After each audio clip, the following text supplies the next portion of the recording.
Yan, good afternoon po mga kababayan, ma'am sir. This is the Filipino channel ang inyong pong lingkod. So tayo ngayon ay papunta dito yan sa may Kinjis Place. Dito yan sa may Kulya, Quezon City po. At dadalhin ko natin sa may Ambay Modern Tambayan sa may Matino Street, Malaya, Diliman, Quezon City. Your Honor, as to the first purpose, we are willing to stipulate, Your Honor, that Attorney Batibag is the current NBI Director. In the interest of expediting the proceedings, no need to propound questions on that. Number two, as to the task force, Your Honor, we would have to object thereto on the basis of them being irrelevant. Your Honor, would just like to manifest for the record that such task force, Your Honor, was not part of the articles of impeachment as well as the impeachment complaint. There was no mention thereof, and this is tantamount to a new information. So, Your Honor, we just like to manifest for the record that articles of impeachment is akin to a information that is filed in court, and the trials already started, and the prosecution cannot modify such information or articles of impeachment. For such will be a violation of our client's right to due process, particularly her right to be promptly and fully apprised of the exact charge against her. So any new information is irrelevant. Number three, same objection, Your Honor, because the good counsel mentioned karagdagang investigation. So it pertains also to a new information which is irrelevant. Number four, we would have to object because the good counsel used the word banta, which is a conclusion of fact. She mentioned it twice. So we are objecting on the basis of it being conclusions of fact. Number five, as to the special task force, same objection, Your Honor, considering that, again, there was no mention of such new information in the articles of impeachment. Number 6 and 7 are okay, Your Honor. Would the lead prosecutor care to respond? We would like to respond, Your Honor. The lady may proceed. Your Honor, maliwanag po sa naging banta ng Vice Presidente kaugnay ng November 23, 2024 na video. May kinausap siyang tao kaugnay ng kanyang banta sa buhay ng Presidente, ng First Lady at ng dating Speaker. Later, Your Honor, we will present that this special task force was specifically created for the purpose of furthering the investigation because of the possibility of seeing na hindi po mag-isa ang Vice Presidente sa bantang ito. In other words, Your Honor, the mention of Special Task Force, including its creation at ang karagdagang investigasyon nito, passes the test of relevance. As a matter of fact, this is the very reason why we are presenting Attorney Melvin Matibag, the NBI Director, before the Honorable Impeachment Court. Days to act as omissions prior to 2022 and act for omissions which were not specifically mentioned in the articles of impeachment. Ang mahalaga po dito, Your Honor, ay itong mga alegasyon or testimony to be presented ay may kaugnayan or relevant sa article of impeachment. It is not necessary that they be specifically mentioned in the articles of impeachment. Finally, Your Honor, they likewise raise the issue of due process of the respondent. It is very much apparent, Your Honor, Doon din po yun, sagit kasi may idea ko doon. of our impeachment trial. The respondent Oo nga po, hindi nakakakubat. Pinapadiretso, hindi naman cash. very much able defense panel. In other words, Your Honor, atin pong ibilibigay ang nararapat na due process sa respondent Vice President And as far as this impeachment trial is concerned, kasama na po ang pagtistigo ni NBI Director, kaugnay ng Special Task Force at ang mga naging investigasyon nito. Just a short rejoinder. Council for respondent may do so before the chair makes a ruling on the offer and the comments to the offer. You may proceed, Attorney Vilon. Your Honor, considering that the prosecution mentioned dates prior to the appointment of Director Matibag, then we would also add as basis for our objection his lack of personal knowledge. Noted. Chair will now make a ruling. Chair reminds the lead prosecutor to skip the introduction and preliminary questions with respect to the witness being the current NBI Director having been admitted by the Council for Respondent. Insofar as the phrase banta is concerned, Chair would like to remind the Senator Judges that that is indeed a conclusion which the prosecutors will seek to prove. For our purposes,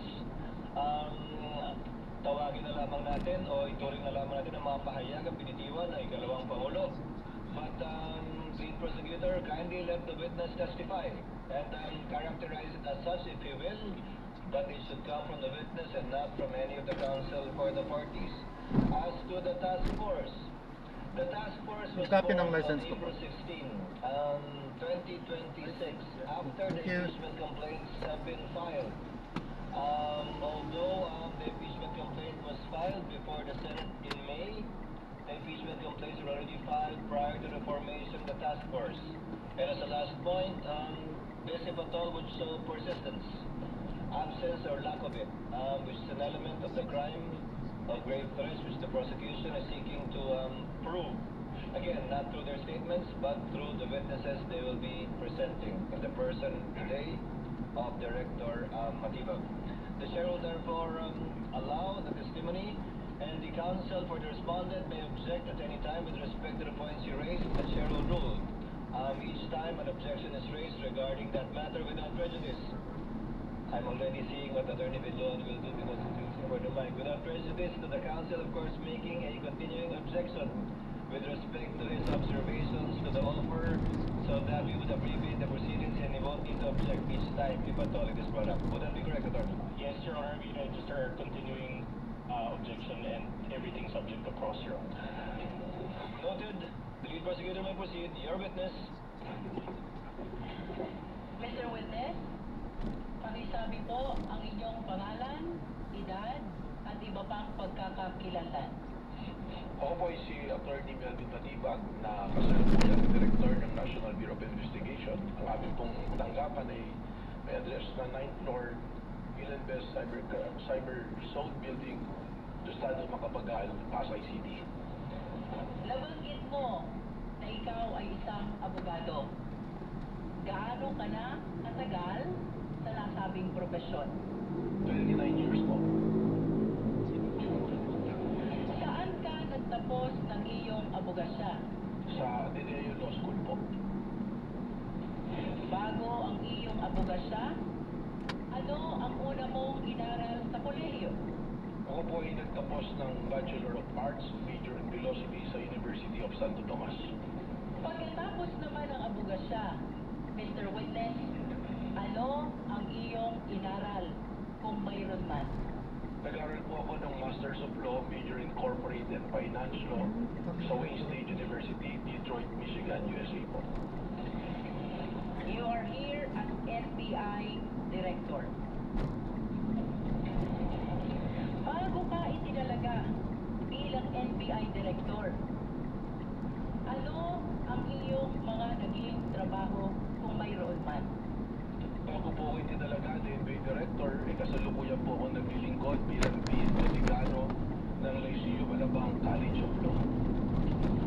Nabanggit mo na ikaw ay dating Dean ng Lyceum College of Law, Alabang. Bukod sa pagiging Dean, ano pa, kung mayroon man, ang iyong naging trabaho bagong iyong pagkatalaga bilang NBI Director? Ako po ay nanungkulan na rin sa iba't ibang kapasidad sa ilalim po ng iba't ibang administrasyon. Una-una po rito bilang Director ng Laguna Lake Development Authority sa administrasyon po ni dating Pangulong Gloria Macapagal Arroyo. Nabanggit mo na ikaw ay naglingkod bilang Director ng Laguna Lake Development Authority panahon ng dating Pangulo, Gloria Macapagal Arroyo. Ano pa, Mr. Witness, kung mayroon man, ang iyong naging trabaho bago ka itinalaga bilang NBI Director? Sa administrasyon po din ng dating Pangulong Gloria Macapagal Arroyo, ako rin po ay nanungkulan bilang General Manager ng Manila International Airport Authority. At sa administrasyon din po ng dating Pangulong Rodrigo Roa Duterte, ako rin po ay nanungkulan sa iba't ibang kapasidad po.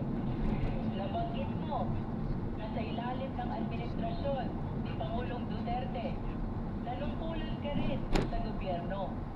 Ano itong mga posisyon mo sa gobyerno na iyong nabanggit? Objection, Your Honor. Relevance.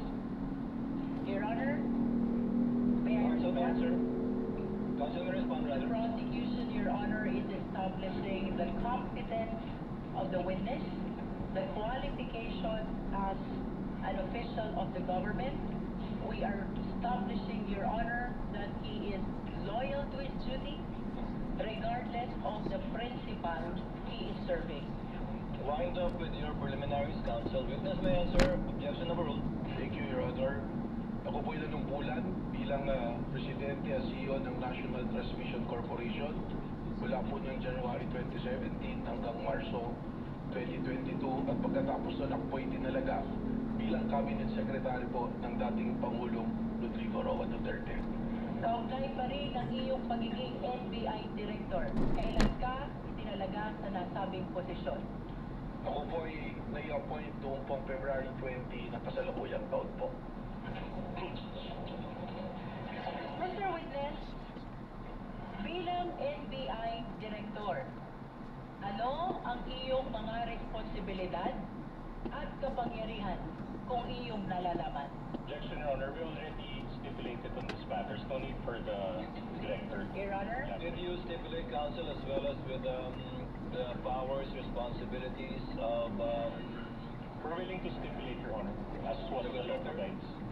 Your Honor, regardless of the position of the defense to stipulate on the facts pertaining to the powers and responsibilities of the NBI Director, it is the position of the prosecution that since this is a constitutional process, mahalaga po na marinig ng ating mga iginagalang na senator judges, ganon din ng mga kababayang nanonood kung ano talaga ang responsibilidad at kapangyarihan ng isang NBI Director.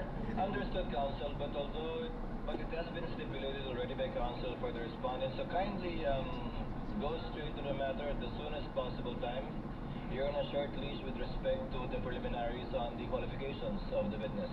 Kindly proceed, ma'am. Mr. Witness, ano ang iyong mga kapangyarihan at responsibilidad kung iyong nalalaman? Ang kasama po dito sa aking mga responsibilidad, ang una-una na po, we are the primary investigating authority ng ating pong bansa.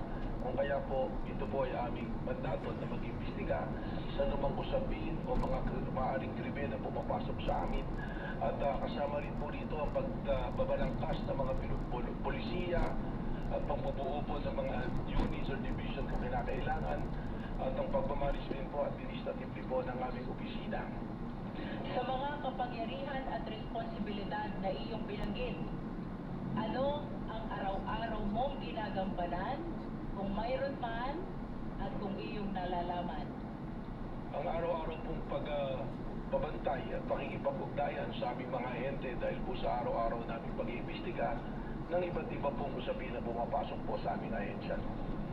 Kaugnay pa rin ng mga binanggit mong kapangyarihan at responsibilidad, ano ang pinakamabigat mo na responsibilidad bilang NBI Director kung iyong nalalaman? Objection, Your Honor. Calls for an opinion.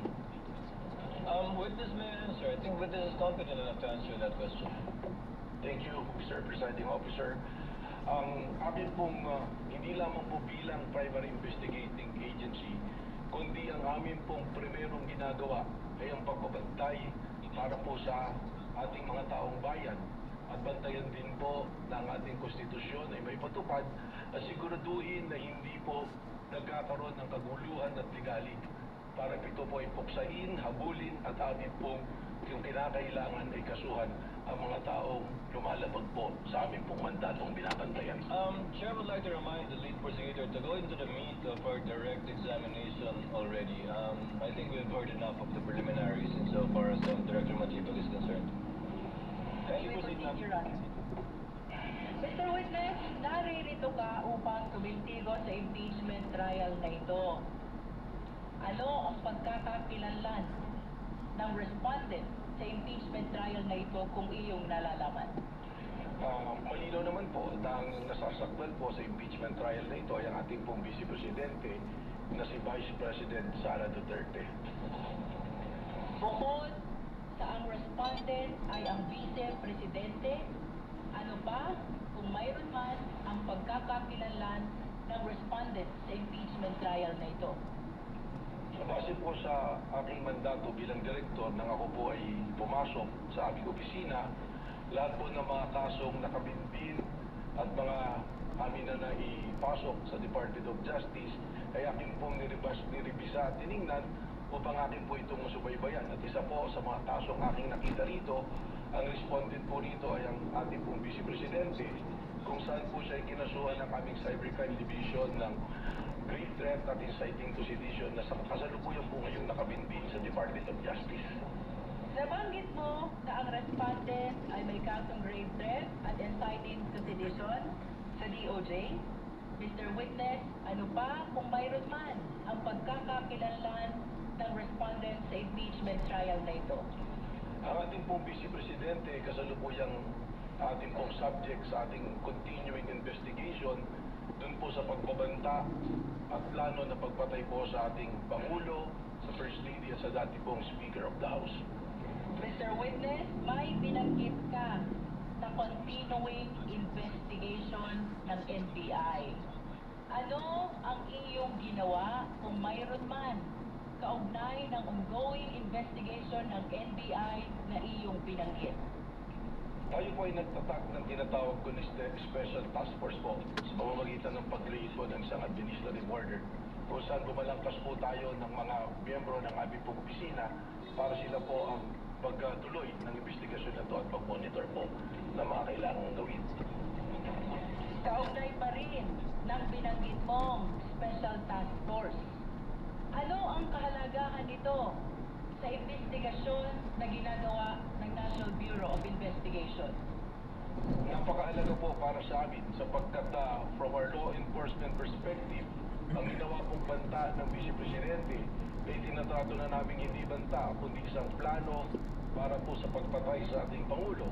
And that is a threat to the President which we consider also na threat na po sa ating national security. Mr. Witness, anong katunayan mayroon ka?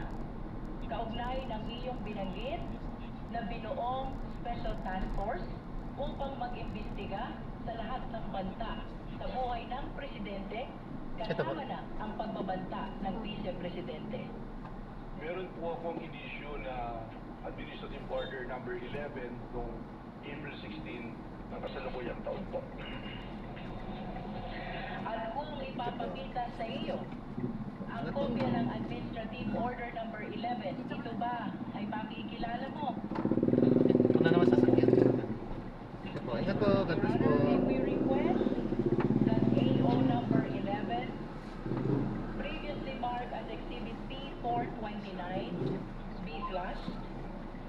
We likewise request, Your Honor, that Attorney Kyle Kapunan, assisting counsel, be allowed to approach the witness Ayan, so for confirmation of the document. Assisting counsel for the prosecution may approach, So, and likewise, assisting counsel for the respondent may approach to confirm and nadap na natin sila. Maraming salamat po sa panonood ng nasa muli po ingat. God bless.